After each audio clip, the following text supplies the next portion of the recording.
this is Alex from Fontain Motors. Thank you for joining us for another one of our buying guide videos, and as you can probably see, today we're going to be talking about Audi's Mk1 R8. What we're not going to talk a lot about is how fast they are, how good they look, the story, the history. I think that as a subject is very, very well covered. We're going to talk about buying one, how to buy a really good one, and frankly, putting your money where your mouth is. I personally have quite a lot of history with R8s in that my very first day at Fontain Motors back in 2007, parked directly in front of my desk on day one was an R8 that looked just like that one there.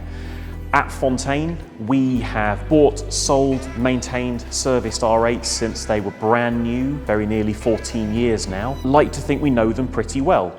What we're going to try and share with you today is the information, the knowledge, the advice that we've built up over the years on buying them for our own stock, on selling them to our own customers, and to maintaining, servicing, repairing them for existing owners. Fontain Motors, the go-to place to buy, sell and maintain exceptional Audis. Equipment. What was standard? What was optional? What are the things you want to look out for to make for a really great car? 2007 Audi, as most of the German manufacturers were, ruthless cheapskates on standard kit. They didn't give you anything they thought they could make you pay for, R8 being no exception. So if you are talking the pre-facelift cars, particularly the V8s, as a V10 did get a bit better equipment as standard, some key things you'll see coming up when looking for the cars. Magnetic ride control, magnetically adjustable suspension, it's turned on all the time, it doesn't have an on-off switch, it does have a sport mode in its automatic setting, it changes its own settings, damper stiffness very slightly, and really gifts the R8 with the fantastic road holding control you've probably read and watched a lot about already. Bang & Olufsen speaker upgrade. The standard speakers in an R8, they were really quite poor.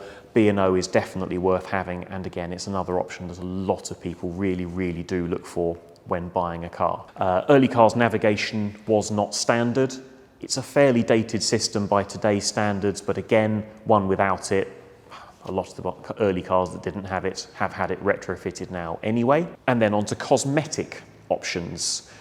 The outside of the car, you had a choice of body-coloured blades, a contrast blade, or carbon. Personal preference, carbon probably being the most desirable, but different colours suit different things. Inside the car, again, if you picked none of the interior options, there was quite a lot of plastic. Adding a leather pack or a carbon pack really did make the difference. And again, carbon fibre probably is the most desirable inside, but also different things suit different coloured interiors. Colours, inside and out. If you wanted to play at being Iron Man, you can go for silver. A lot of people went for black. Daytona grey, very popular at launch as well. It really is the period choice of RS colours, in that the popular choices were much the same on you would see of, say, an RS4 of a similar age. Being an expensive car, there were a good few around painted by Audi exclusive in a custom colour or another manufacturer's colour that can look great if you fancy something a little bit different. As for the interior, certainly today most people look for the black leather. There were other colours available. There was lunar silver, quite popular in period, a little bit tricky to keep clean, but can look really nice. You could have brown, not picked that commonly in period, not particularly desirable today, but if you like it, maybe it'll let you grab a bargain. Models. What was available? Which one do you want to buy today? At launch, you could have V8 coupe only, standard with a 6-speed manual, optional R-tronic automatic or automated manual. V10 came along in 2009, Spyder joined the range 2010, and then the facelift for the 2013 model year launched in 2012. Facelift added the slightly more powerful plus V10 model as well. Most of the range was available as a Spyder at some point. Won't go into too much detail on a few special edition cars because there aren't that many around, and most of them weren't that different anyway, just adding some cosmetic details. Which one do you want today? Quite personal. A lot of people will say an early manual coupe is the one to have, and if it was me buying one, that would be my personal choice as well. It's how the car came out, it's the original, it's certainly the one that collectors now are starting to go after, and you could argue as well, they're also the best value cars. I like the V8 over the V10 myself just because it brings down the speeds they're the most fun at, and if you're planning to use the car on the road, 500 plus horsepower, how much do you need today? I like the manual, again, just more interactive, good fun to drive around. R-tronics, do you need to feel bad for wanting the R-tronic car? No, you don't. Is the criticism levelled at them unfair? Yes, it absolutely is. Very important you hold in mind with the R-tronic cars that it's an automated manual, it is not an automatic. If you jump into one expecting it to be an automatic to do absolutely everything for you, that I think a lot of in-period road testers did, you're going to be disappointed because it isn't an automatic, it isn't meant to be driven like one. If you treat it how it's supposed to be used, drive it like a manual, they're actually really quite good fun. The S-tronic facelift cars, obviously absolute fastest possible shift speeds, and if you do just want it to behave like a pure automatic gearbox, they do that really well. Coupe or Spyder, neither car is hugely practical, very much a personal choice. Coupes made up the volume of sales, will likely be the most desirable ongoing. The facelift. What changed? Is one massively different or better than the other? Not really. There are nice things about the facelift. You might particularly like the changes Audi made where they tweaked grills, bumpers, lights front and rear. There are detail changes inside, and anecdotally Audi did seem to make some quality improvements with the facelifted cars as well. There are some small foibles with the early ones you really don't see as much on later cars. But unless you've got your heart set on a particular age, particular model, there's no reason you couldn't include both in your search. Paint and bodywork.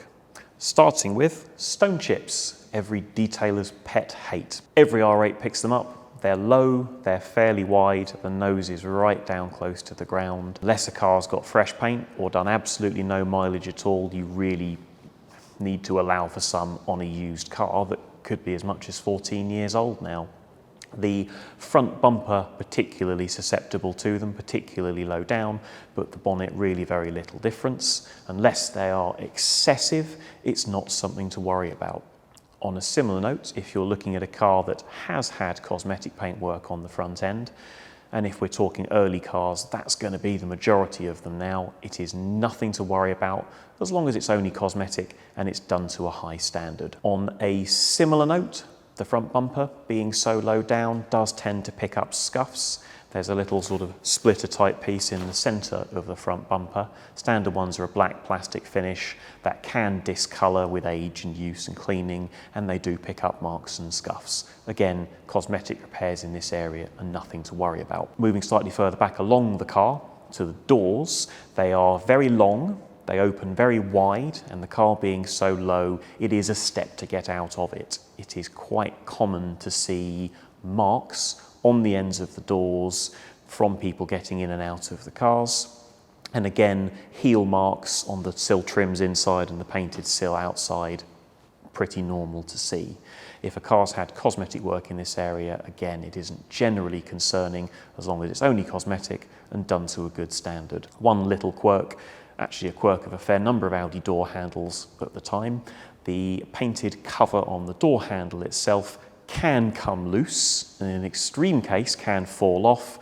Refitting the clip is pretty simple for the most part and nothing to worry about. So if your handle's got a little wobble on it when you're opening the door, it's not a big deal. Corrosion seems a slightly funny thing to talk about on a car that's almost completely aluminium, but it is something to be aware of. Number one area underneath the leading edge of the bonnet. Where you've got joins, welds, little perforations, particularly so on early cars, you will start to see blisters forming under the paint. A number of these did get replaced under the corrosion warranty, but most cars now are old enough that that isn't an issue. As long as it's not excessive, there's no reason a good body shop can't sort it for you. The lower edges of the rear arches, so on the quarter panels, can go as well in a similar manner, but that's far less common. Whilst you are under the bonnet, one other small, or boot if you prefer, one other small thing worth looking at, the little black screws that hold all the plastic trims in place. The finish on those from the factory wasn't very good. There are quite a few jobs that need those trims taken out, so seeing rusty screws under the bonnet of an R8, it's not uncommon. They can be replaced, they can simply be painted. Similar screws are also underneath the rear spoiler. They're simply a small, unsightly detail that's easily sorted. Interiors. Quality of Mark 1 R8 interiors, actually quite good for the most part. A few smaller common things you want to have a look for. Wear on the outer bolster of the driver's seat, very common. As long as it's not ripped or popped stitching, bad damage, crushed foam, things like that, it's quite easy to repair. Most cars will suffer from it to some degree just from general use. Driver's seat, again, affecting full leather cars the most. The seat squab, so the base of the seat, the leather does tend to stretch very, very slightly with age. It's just something that they do. Most people tend not to worry about it too much. The other place you can see scuffing, scratching is the B-pillar trims. Again, from ingress and egress, sometimes you see marks and scratches there. For the most part, they're fairly easy to repair. R8's metal gear knob on virtually all cars, they do tend to pick up scratches from rings. Again, unless it's really excessive, it's not something most people worry about. Interior electrics, generally very good. Common with a lot of Audis of that age and fitted with this type of satellite navigation are in SE. The lasers in the units do not last forever. There are plenty of people who repair them, they can be replaced, and even in the event of a more serious issue with it, the motherboards are available also. It's completely fixable, although as it's now an older unit, we are starting to see more and more people go aftermarket with replacement head units, just slightly modernise the features available. Mechanical things. Let's start with the expensive stuff. Clutches. So clutches, manual and R-tronic cars, basically the same, and R-tronic is effectively a manual gearbox.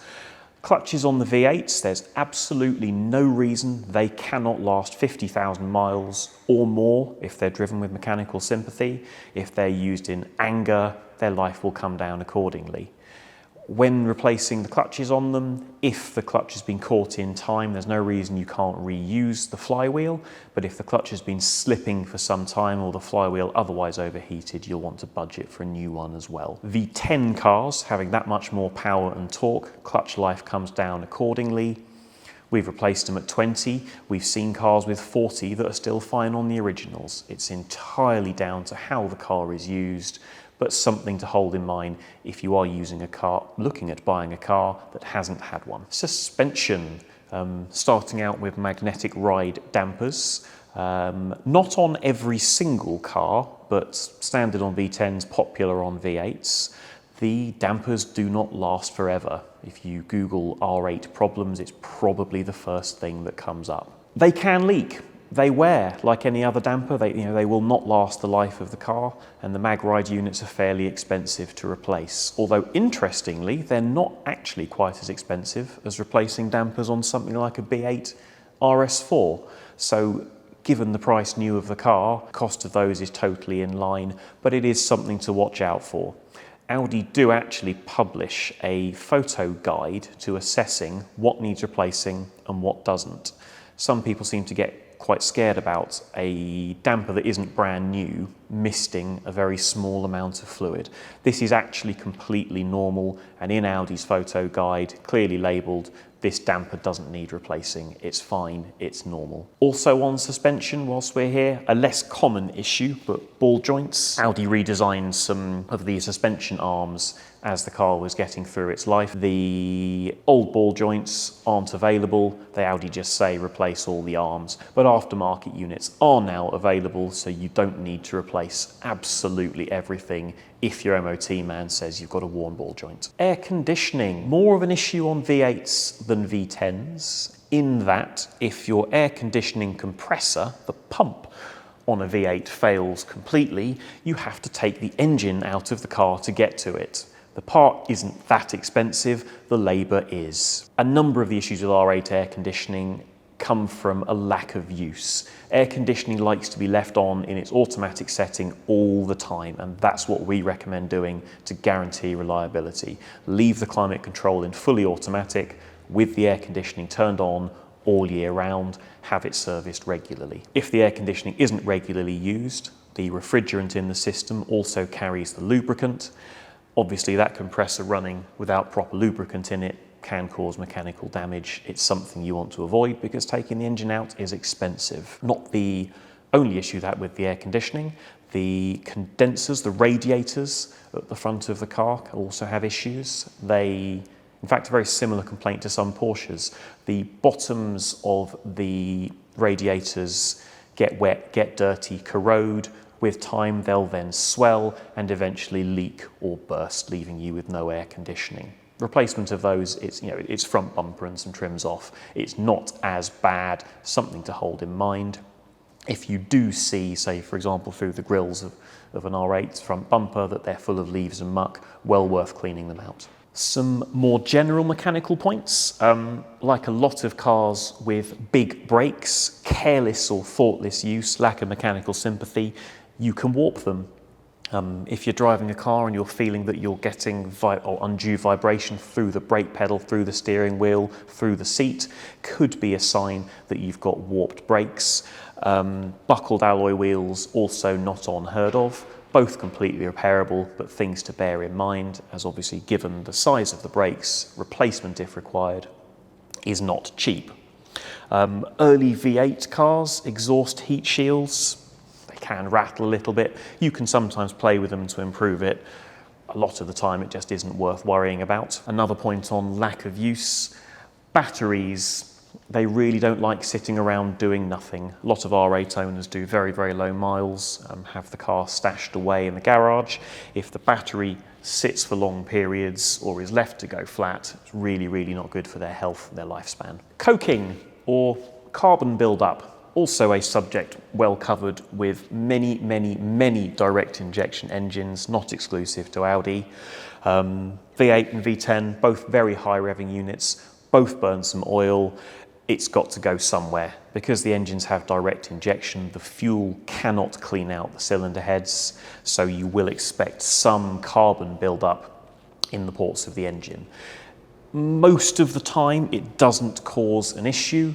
A very high mileage car, or perhaps even one that's had a lot of cold running use, town driving, that sort of thing, it can cause an issue. It isn't as big a deal as the internet would make you believe. Servicing and maintenance, how to take care of your R8, how to look through the maintenance records of an R8 you're thinking of buying. Oil changes, general servicing first off. Most cars left the factory on standard Audi long life, 2 years, 19,000 miles between services.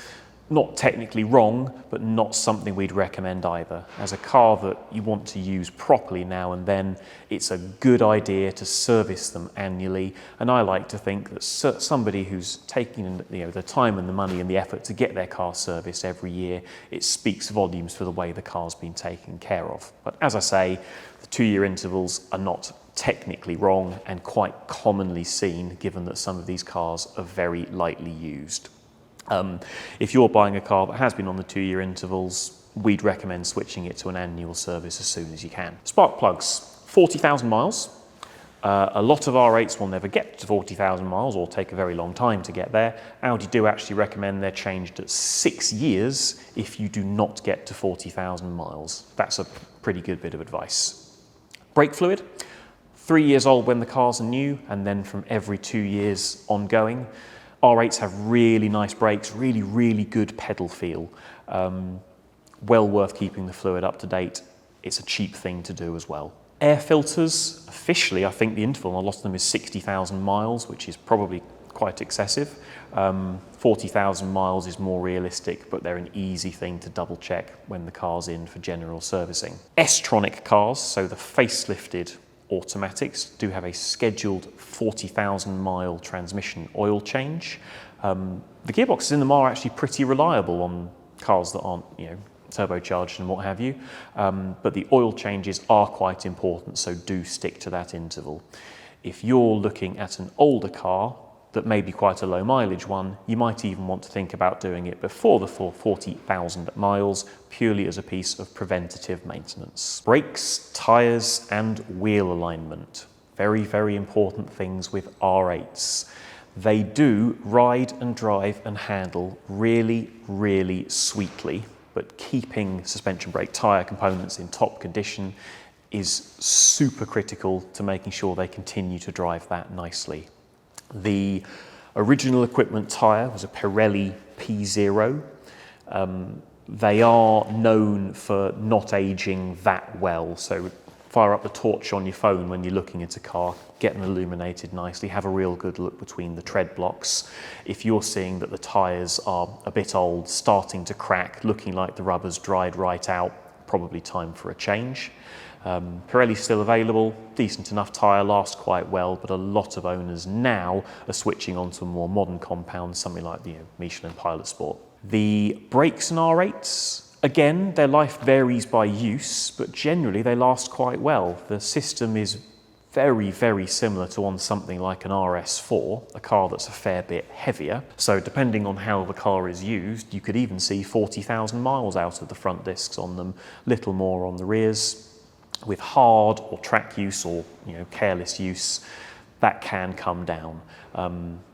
Important also, you have a good garage installing them as and when you do need replacement, as careless installation can lead to vibration that you really don't want. Wheel alignment, just as important. If your R8 doesn't feel like it's tracking exactly as it should do, if the steering feel is a little bit off, absolutely worth getting your alignment checked. It's something you probably want to do every few years anyway.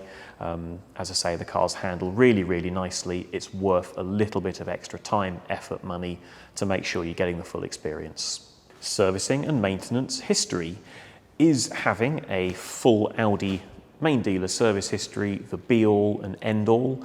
No, it's really not. Nothing wrong with using main dealers. They are the default for a lot of people. They're the obvious choice, but there's a number in the UK of really good independent garages such as ourselves who know these cars really well. If a car's been serviced at a garage you've never heard of, or a name that you look at and go, "Ooh, who's that?"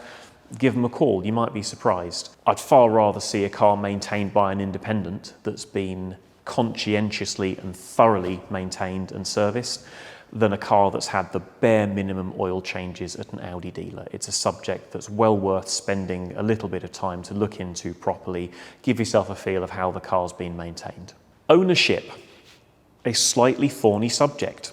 Has a car that's 14 years old had 5 owners? It may very well have done. Has a car that's 5 years old had 5 owners? Equally, it may very well have done. R8s are in a part of the market where a lot of people like to own and try and experience different cars.